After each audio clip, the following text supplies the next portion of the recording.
จะมาตำแจวยังอยู่ป่านี่มาปลูกหัวทุกเดือนได้มาศึกษาข้อมูลหัวทุกเดือนได้สบายดีตอนนี้ทีมงานพวกเฮาอยู่แขวงเสกองเด้อมาฮอดแขวงเสกองแล้วเนาะบริษัทดวงดาวสวรรค์เนาะเตรียมแผ่กระจายแนวพันธุ์หัวดุกเดือหรือว่าหัวพุกสายพันธุ์ลาวจงจิงหยาโมยีเนาะตอนนี้ฮอดแขวงเสกองเดี๋ยวเราไปเก็บตัวอย่างเก็บดิน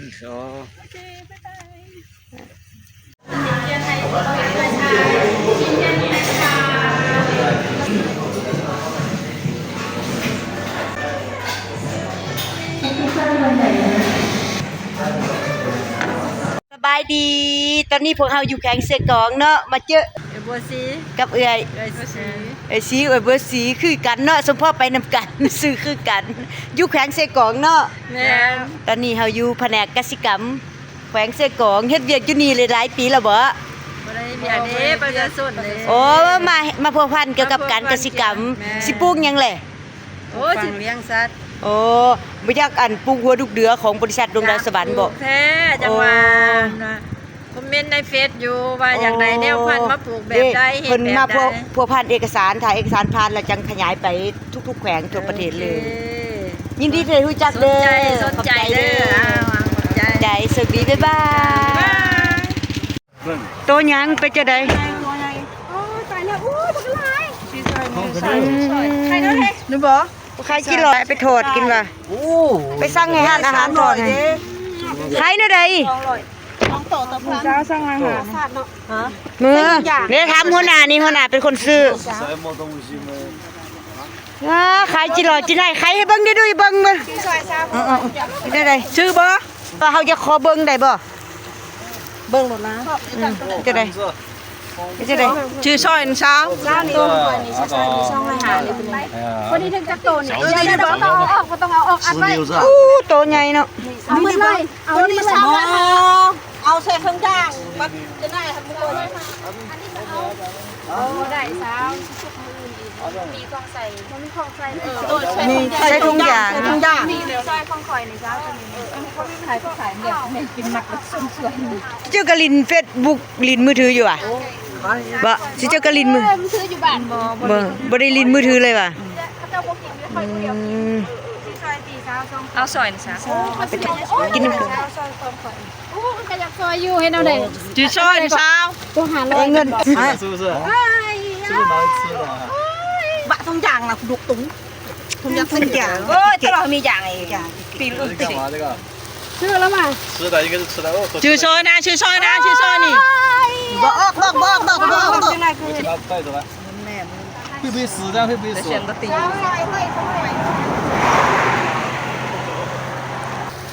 ตะบักใหญ่มาส่งมึงมันมันสิเป็นออกช่องคลองนี่นะว่าจะนี่ช่อนี่ช่อยลูกน้อยสิเหมือนต้นฉากซอยนี่แล้วก็เพิ่งนี่จะเท่าไหร่นี่305เท่าใด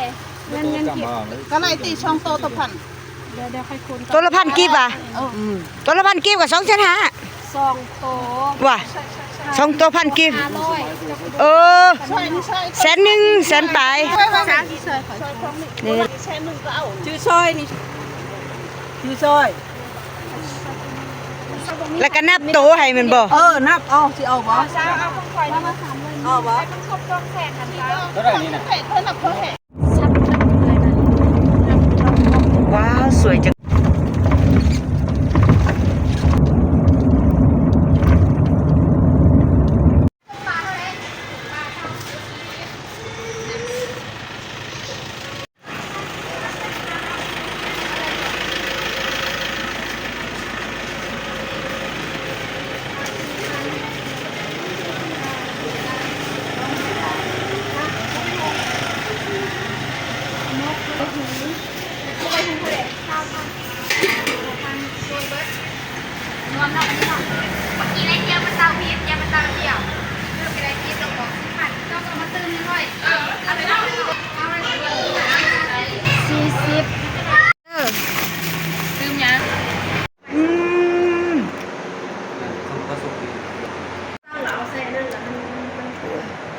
ตั้งกระไดลงติ๊ก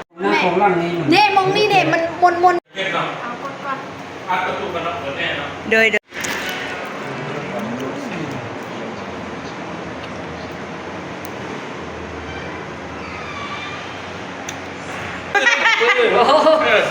ไก่ปักเซ่แล้ว เจ้าพัด โอ้ของกินแซ่บ เอาหืบน้ำบ่เอาหืบน้ำอ่ะหนึ่งเซอร์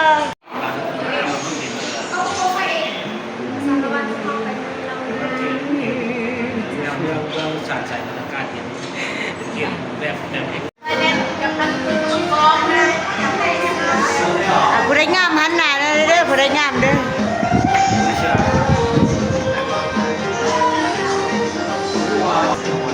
เพื่อนผู้ใดเนาะคือมางามเลยนะ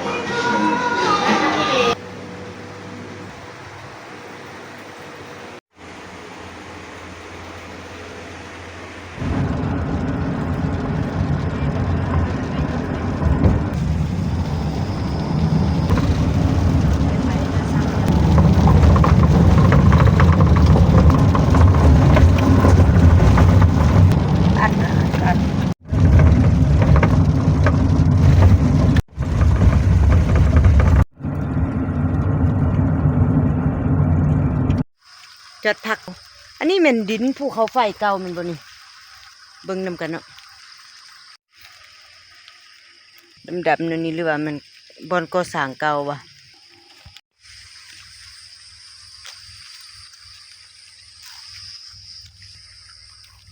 เกลือน้อยหนึ่งจ้ำหมักอันนา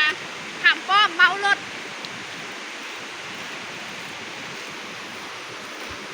น้ำห้วยห้วยน้ำ เชื่อป่ะ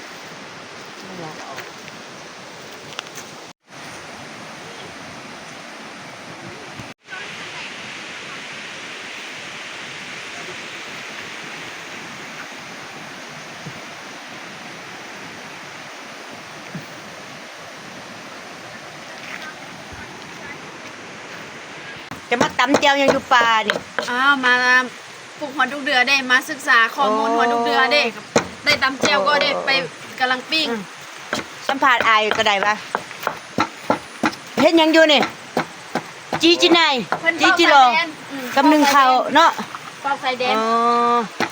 จีจีนายจิโลกินเนาะบรรยากาศธรรมศาสตร์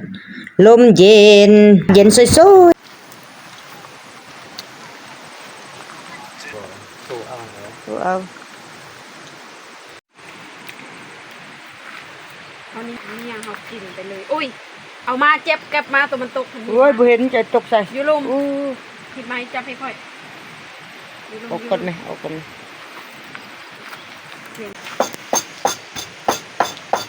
จับเด้อ แต่ละมื้อมันจะเอาปลามากินป่ะ นี่อุ้ยเจียวจิโร่เด้อ สุดยอดบ่ ลายให้ชุดน้ำลายแตกโลดอีก โอเคป่ะ รอบร้อย อยู่แค่นี้บ่มีทากว่ะนี่เนี่ย จับมองลงหวยกันเด้อสิได้จักเตอปะได้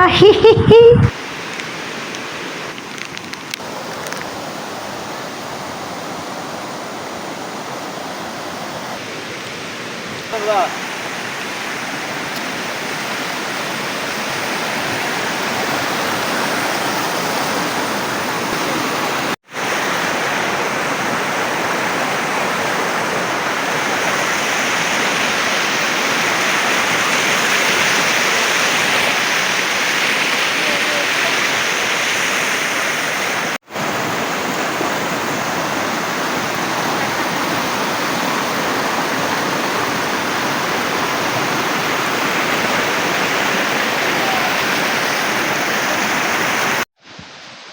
โอ้ยนี่อยู่หวย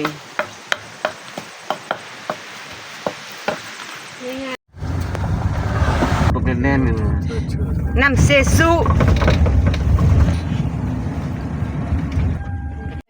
แชัดน้อยหนึ่งพอ ได้ป่ะ เ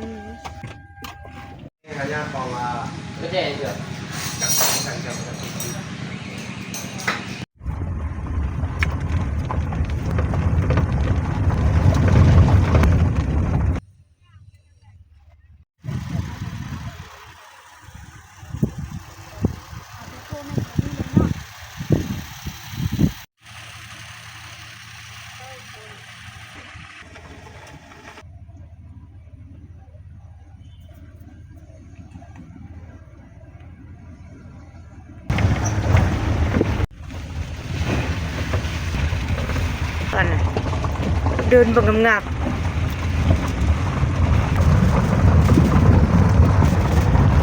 你不中头的这会儿。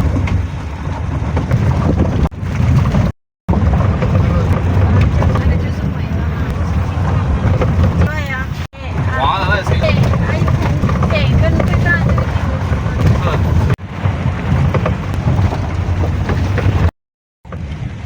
กูหับอยู่เขาคำ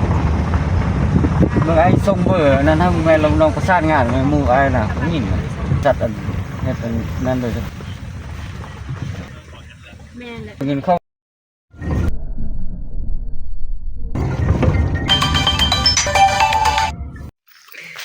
จะมาแต่ใส่จะคือผู้งามแท้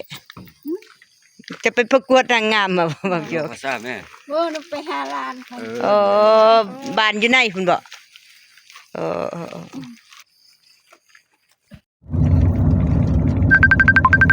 这应该是 มาฮอดแล้วหัวเซน้ำน้อยแขวงเซกองบ่ อัตตปือ แขวงอัตตปืออยู่เนาะพาไปชมวิวกันเด้อนี่งามงามแม่น้ำตัวนี้มันคันชายแดนระหว่างเซกองและอัตตปือเด้อฝั่งหนึ่งเป็นเซกองฝั่งหนึ่งเป็นอัตตปือ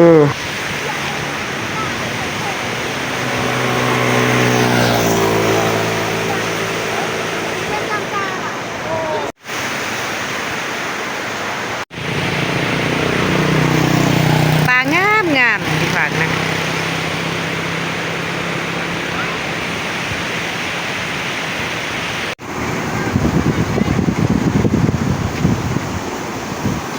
พวกนี้ไปยังอุ้มอีหยังดำๆไปฮะแม่นี่ยังดำๆฮะเนี่ย มาสองคนครับ บายดีอยู่กับประธานบริษัทดวงดาวสวรรค์เนาะตอนนี้อยู่คือ อยู่น้ำเซน้อย อยู่แม่น้ำเซน้อย อยู่แขวงอัตตปือ เนาะกำลังมุ่งหน้าไป มุ่งหน้ากับนครหลวงเวียงจันทร์ เซกองเนอะ ไป18แขวงแล้ว โอเค